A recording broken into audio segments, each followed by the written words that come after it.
नमस्कार दोस्तों, आप सभी का स्वागत है।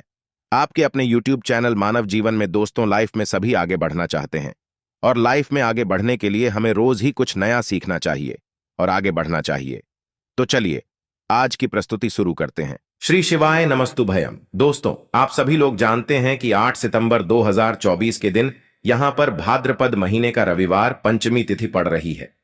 दोस्तों, यह जो रविवार है भाद्रपद डॉट महीने में पड़ने वाला सबसे बड़ा पंचमी तिथि है, क्योंकि यह भाद्रपद महीने में पड़ रहा है, जिसका बहुत ही बड़ा और विशेष महत्व होता है। और ऐसा दिन पूरे साल में सिर्फ एक ही बार आता है। और दोस्तों, आप सभी लोग जानते हो कि 8 सितंबर भाद्रपद महीने का रविवार पंचमी तिथि का अगर सबसे बड़ा कोई उपाय है तो वह एक छुटकी हल्दी वाला उपाय है।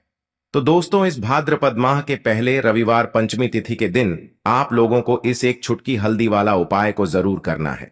बहुत सारे लोग होंगे जिन लोगों ने इस उपाय को ना किया हो, मतलब पूरा साल निकल गया और उन्होंने किसी भी दिन इस एक छुटकी हल्दी वाला उपाय को ना किया हो। पर दोस्तों, आपके पास एक आखिरी मौका बचा हुआ है, जो कि 8 सितंबर 2024 भाद्रपद महीने का रविवार पंचमी तिथि के दिन। तो इस दिन आप लोगों को इस वाले उपाय को जरूर कर लेना है। भले ही आपने पूरे साल भर अभी तक इस उपाय को ना किया हो, पर अगर आपने इस भाद्रपद महीने के रविवार पंचमी तिथि के दिन अगर इस वाले उपाय को कर लिया तो आपको इस उपाय को करने का वह फल मिलेगा जिसकी आपने कभी कल्पना भी नहीं करी होगी। इसीलिए आप लोग इस वाले उपाय को एक बार जरूर कर लेना, ताकि आप लोगों के हाथ से यह मौका ना जा सके और आपको इस उपाय को करने का फल मिल सके। दोस्तों, यह उपाय पंडित जी ने अपनी अभी की ही शिव महापुराण की कथा में बताया है, जिस उपाय को आज हम आपको बहुत अच्छे से समझाने वाले हैं। इस वीडियो को देखने के बाद इस उपाय को समझने के लिए आपको कोई और वीडियो को देखने की जरूरत नहीं पड़ेगी। तो चलिए दोस्तों, उपाय को शुरू करते हैं। देखिए, यह भाद्रपद महीने के रविवार पंचमी तिथि के दिन यह इतना खास होता है, इतना महत्वपूर्ण होता है। देखा है कभी कभी बड़े बड़े पूजा पाठ अनुष्ठान से जो मनोकामना पूर्ण नहीं होते, वह भाद्रपद महीने के दिन एक छोटे से उपाय करने से ही आपकी मनोकामना पूर्ण हो जाती है। और बहुत सारे लोगों ने इस उपाय को किया भी है और उनको इस उपाय को करने का फल भी जरूर मिला है। अगर आप लोग भी इस उपाय को करना चाहते हैं तो आप इस उपाय को पहले अच्छे से समझ लेना, सुन लेना, उसके बाद करना। आपको इस उपाय का फल जरूर मिलेगा। और इस उपाय को कर लेने से आपके घर में चाहे किसी भी प्रकार की दुख और समस्या क्यों ना चल रही हो, आपको उसका कारण भी नहीं पता है कि भाई यह समस्या किस कारण से चल रही है, उसका कुछ भी कारण हो सकता है, जैसे कि दोष हो सकता है या किसी भी तरह का मंगल दोष भी हो सकता है। तो इस दिन आप लोगों को एक छुटकी हल्दी वाला उपाय कर लेना है। यह एक ऐसा उपाय है जिस उपाय को अगर किसी विशेष दिन पर किया जाए तो भाई उस विशेष दिन का जो है वह तो हमें मिलता ही मिलता है, पर हमने उस दिन पर इस उपाय को किया है तो हमें उससे भी बड़ा फल मिलता है। और फल बहुत जल्दी मिलता है, क्योंकि आप इस उपाय को बहुत ही बड़े और विशेष दिन पर कर रहे हो। तो चलिए अब उपाय के बारे में बात करते हैं, लेकिन उससे पहले आप लोगों को यह जानना आवश्यक है कि आखिर यह उपाय किस समय करना है, किसको करना है और कैसे करना है। तो चलिए हम आगे आपको वीडियो में एक एक करके बता देते हैं। लेकिन उससे पहले अगर आप लोग हमारे चैनल पर नए हैं तो हमारे चैनल को सब्सक्राइब कर लेना और इस वीडियो को लाइक करके कमेंट बॉक्स में श्री शिवाय नमस्तुभ्यम ओम नमः शिवाय जरूर टाइप कर देना। तो दोस्तों, इस एक छुटकी हल्दी वाला उपाय को हमें इस रविवार पंचमी तिथि के दिन कैसे करना है, किसको करना है, किस समय करना है और कहां पर करना है, यह सारे सवालों के जवाब आपको इस वीडियो में मिल जाएंगे। और जो यह वीडियो देखेगा भाई, उसको एक छुटकी हल्दी वाला उपाय जरूर करना चाहिए, क्योंकि इस दिन एक छुटकी हल्दी का भी बहुत ही बड़ा और विशेष महत्व होता है। और जब बात आ जाए एक छुटकी हल्दी वाला उपाय की, तो यह सोने पे सुहागा वाली बात हो जाती है और यह एक बहुत ही बड़ा उपाय हो जाता है इस भाद्रपद रविवार पंचमी तिथि का। तो अब दोस्तों, इस एक छुटकी हल्दी वाला उपाय को आखिर करना किसको है, सबसे पहले हम लोग वह बात जान लेते हैं। तो देखो, घर की जो बड़ी माताएं बहनें होती हैं, उन माताओं बहनों में से कोई भी एक बड़ी माता बहन इस वाले उपाय को कर सकती है। और दोस्तों, अगर आप चाहे तो अपने घर में से सभी सदस्यों को भी इस उपाय को करवा सकते हैं। अगर किसी व्यक्ति की खुद की कोई मनोकामना है, खुद की कोई दुख और परेशानी है जो कि वह अपने लिए ही करना चाहता है, इस वाले उपाय को तो वह खुद अपने लिए भी कर सकता है। बाकी अगर कोई घर में से ऐसा है जो कि अपने पूरे घर परिवार की सुख और शांति के लिए यह वाला उपाय करना चाहता है, तो भाई वह भी कर सकता है। उसमें भी कोई दिक्कत वाली बात नहीं है। कहने का मतलब यह है कि इस उपाय को हर एक सदस्य भी कर सकता है और पूरे घर परिवार के सदस्य के लिए घर की बड़ी माताओं बहनों में से कोई एक माता बहन भी कर सकती है।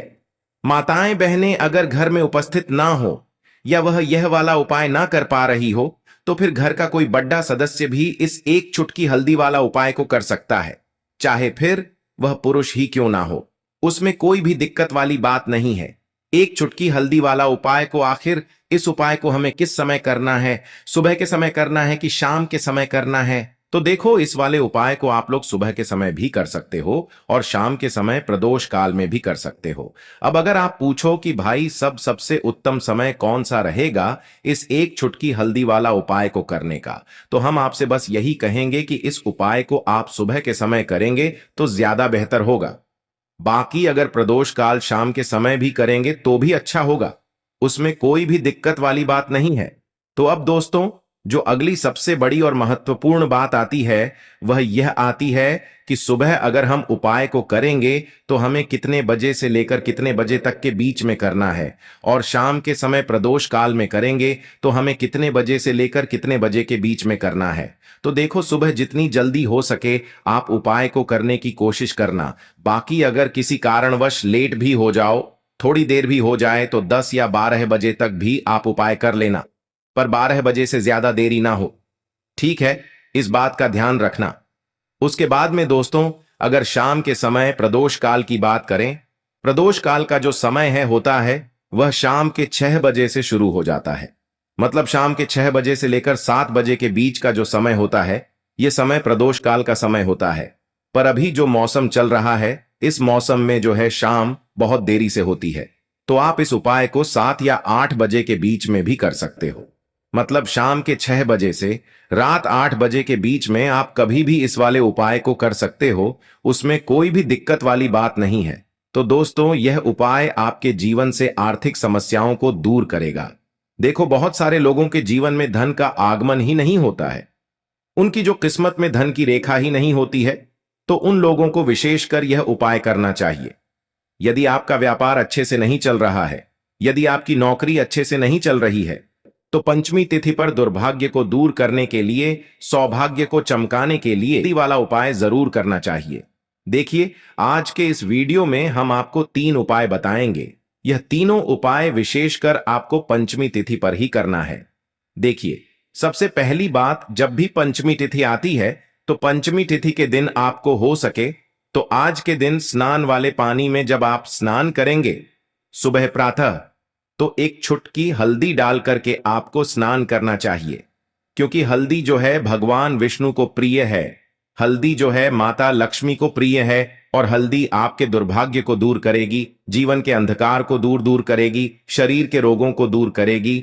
तो एक चुटकी हल्दी डाल करके आपको स्नान करना चाहिए, सबसे पहली बात। और हो सके तो पीले रंग के वस्त्र, केसरिया कलर के वस्त्र आपको आज के दिन आपको पहनना चाहिए। क्यों? अगर आप चाहते हैं आपके जीवन से दुर्भाग्य दूर हो जाए तो आज के दिन मात्र एक चुटकी हल्दी से आपको तिलक करना चाहिए।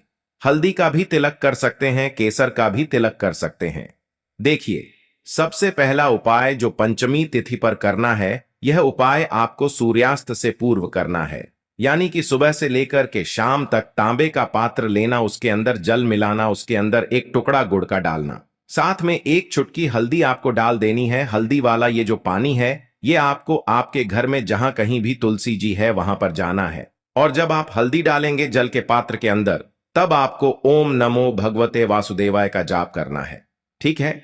हल्दी मिश्रित गुण मिश्रित ये जो जल है पंचमी तिथि के दिन आपको तुलसी जी में अर्पित करना है। ओम महालक्ष्मी नमः का जाप करते हुए ओम नमो भगवते वासुदेवाय का भी आप जाप कर सकते हैं 11 बार, या तो ओम महालक्ष्मी नमः का भी आप 11 बार जाप कर सकते हैं। देखिए, यह उपाय आप गुरुवार के दिन भी कर सकते हैं, लेकिन विशेष पंचमी तिथि पर अगर आप करते हैं तो इससे आपका सौभाग्य बढ़ता है, आपके जीवन से दुर्भाग्य दूर होता है और आपकी आर्थिक स्थिति सुधरने लगती है। ध्यान रखना, यह उपाय अगर आप लगातार 5 पंचमी तिथि पर भी करते हैं, ना आपके घर की ही तुलसी जी होनी चाहिए। ऐसा नहीं है कि बाहर की कोई तुलसी जी है, जैसे कि आप मंदिर में जाकर के अर्पित कर रहे हैं। आपको आपके घर में ही जो आप लेकर के आए हैं तुलसी जी, उनमें ही आपको यह अर्पण करना है। पहली बात, पहला उपाय तो यह हो गया, आप धन संबंधित परेशानियों को दूर करने की आपको वहां पर प्रार्थना करनी है, माता तुलसी से, माता लक्ष्मी से। दूसरा उपाय भी बहुत खास है। क्या करना है, यदि आप 8 सितंबर 2024 भाद्रपद महीने का रविवार पंचमी तिथि के दिन पहला उपाय नहीं कर पाते हैं, तो आप दूसरा उपाय, बहुत आसान सा उपाय है। आप भाद्रपद महीने का रविवार पंचमी तिथि के दिन आपको क्या करना है, एक आपको लंबी बाती का एक दीपक तैयार करना है। लंबी बाती जो दीपक में लगाएंगे आप, वह आपको हो सके तो लाल रंग की बाती लल लगाना, ठीक है, नहीं तो आप सफेद भी लगा सकते हैं। घी का दीपक आपको तैयार करना है और हो सके तो आटे का दीपक बनाना, घर पर बिना नमक का आटा मारना और उसका एक दीपक तैयार कर लेना। अब ये जो दीपक है, घी वाला दीपक, और साथ में लेना है इसके एक चुटकी हल्दी। ये दीपक आपको आपके घर में जहां कहीं भी तुलसी जी है उनके सामने आपको ये प्रज्वलित करना है। आप ध्यान रखना, ये जो दीपक का जो मुख होगा वो उत्तर दिशा की तरफ होना चाहिए और एक चुटकी हल्दी दीपक के अंदर डाल देना है। ओम महालक्ष्मी नमः का 11 बार जाप करके या तो 108 बार जाप करके, ठीक है। और उसी दीपक से आपको माता तुलसी की आरती करना है। देखिए, आप कई लोग सोच रहे होंगे कि तुलसी जी में तो हम गोल बाती का दीपक लगाते हैं। देखो, तुलसी जी में गोल बाती का दीपक कब लगता है, केवल और केवल एकादशी के दिन।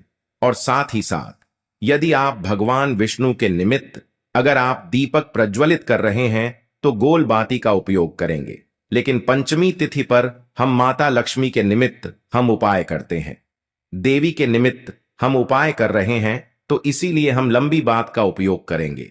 यदि आप चाहते हैं कि आपके घर में बरकत हो, आर्थिक स्थिति ठीक हो, तो लंबी बाती का ही उपयोग किया जाता है। आ गई आपको बात समझ में? ये लंबी बाती का दीपक का उपयोग करना है और उसके बाद अंत में दीपक से आपको आरती करना है। ये हो गया दूसरा उपाय। जब आप आरती करेंगे उसके बाद क्या करना, अगले दिन यानी कि षष्ठी तिथि जब आ जाएगी, तब आपको ये जो दीपक है, अगर आटे का दीपक ले रखा है तो उसे आप किसी भी पीपल की वृक्ष की जड़ में आप रख करके आ जाना। देखिए, जब आप ये उपाय कर रहे होंगे, आप अंत में प्रार्थना करें, जो भी धन संबंधित परेशानियां हैं, आर्थिक स्थिति अगर आपकी खराब है तो वो दूर हो, ऐसी कामना करते हुए आपको ये दूसरा उपाय, सुंदर सा उपाय आपको करना है। देखिए, अब तीसरा उपाय भी बहुत खास है। देखो, तीसरे उपाय में मात्र आपको एक टुकड़ा गुड़ का लेना है, या तो एक टुकड़ा गुड़ का ले लो या तो गन्ने का रस ले लो। गन्ने का रस अगर मिल जाता है तो बहुत ही अच्छी बात है, नहीं तो एक टुकड़ा गुड़ का ले लो, और मतलब एक कटोरी के अंदर गुड़ का टुकड़ा डालना, थोड़ा सा जल मिलाना और गुड़ को पानी के अंदर घोल देना। आ गई आपको बात समझ में? अब आप क्या करेंगे, आपको जाना है तुलसी जी के वहां पर। यह उपाय भी सुबह से लेकर के शाम तक सूर्यास्त के पहले पहले करना।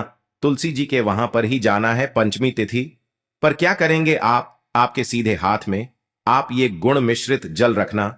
अगर गुण मिश्रित जल ले रहे हैं तो गुण मिश्रित जल रखना। यदि आप गन्ने का रस ले रहे हैं तो गन्ने का रस लेना, ठीक है। अब आपको आपका नाम और गोत्र 7 बार बोलना है, और आप चाहते हैं ना कि आपके जीवन में आर्थिक स्थिति ठीक हो जाए, तो ऐसी कामना करते हुए यह जो गुण मिश्रित जल है आपको तुलसी जी में अर्पित कर देना है। देखिए, गुड़ मिश्रित जल जब आप डालेंगे, आपका नाम और गोत्र बोल करके, उसके बाद आपको माता लक्ष्मी से प्रार्थना करनी है कि जीवन में जो अंधकार है, जीवन में जो व्यापार मेरा नहीं चल रहा है, मेरी नौकरी अच्छे से नहीं चल पा रही है, मेरे घर में जीवन में धन की बरकत नहीं हो पा रही है, ये सब समस्या दूर हो, ऐसी आपको प्रार्थना करके यह आपको अर्पित कर देना है। बस इतना सा उपाय आपको 8 सितंबर 2024 भाद्रपद महीने का रविवार पंचमी तिथि पर करना है। ध्यान रखें, ये तीनों तुलसी जी वाले उपाय हैं। यह उपाय आप लगातार 3 पंचमी 5 पंचमी करके देखना, आपके जीवन का सारा दुर्भाग्य दूर होना शुरू हो जाएगा। बहुत ही अच्छे उपाय हैं। साथ ही साथ यदि आप पंचमी तिथि पर एक बहुत आसान सा उपाय, यदि आप करते हैं, इससे भी आपके शरीर की नकारात्मक ऊर्जा दूर होती है। देखो क्या करना है। मात्र एक चुटकी हल्दी लेना है, साथ में लेना है घी। घी कितना लेंगे? घी साथ में लेना है। घी मात्र एक बूंद घी आपको लेना है, और ध्यान रखना जो घी आप लेंगे वो आपको गौ माता वाला घी लेना है। ठीक है, गाय का घी ही लेना है। रात्रि में जब आप शयन करने जाएंगे, जब सोने जाएंगे, पंचमी तिथि की रात्रि में, यानी कि पंचमी तिथि समाप्त हो रही है, उस रात्रि में आपको क्या करना है? यह हल्दी मिश्रित घी आपको आपके सीधे हाथ की चीठी उंगली के पास वाली जो उंगली है, यानी कि अनामिका उंगली, अनामिका उंगली में ये लगाना है मेरे जीवन के, मेरे मन के अंधकार दूर हो, ऐसी आपको प्रार्थना करनी है। मेरे जीवन में धन का आगमन आपको करना है, ऐसे शुभ भाव के साथ माता लक्ष्मी का स्मरण करना है। ओम महालक्ष्मी नमः, ओम श्रीम नमः। कोई भी बीज मंत्र आपको जो भी आता है उसका मंत्र का भी आप जाप कर सकते हैं। उसके बाद ये जो उंगली है आपको आपकी नाभि पर लगाना है। नाभि पर जैसे ही आप ये घी और हल्दी लगाते हैं तो आपके शरीर की नकारात्मक ऊर्जा का क्षय होता है। और यह उपाय तो हर पंचमी पर आपको करना है।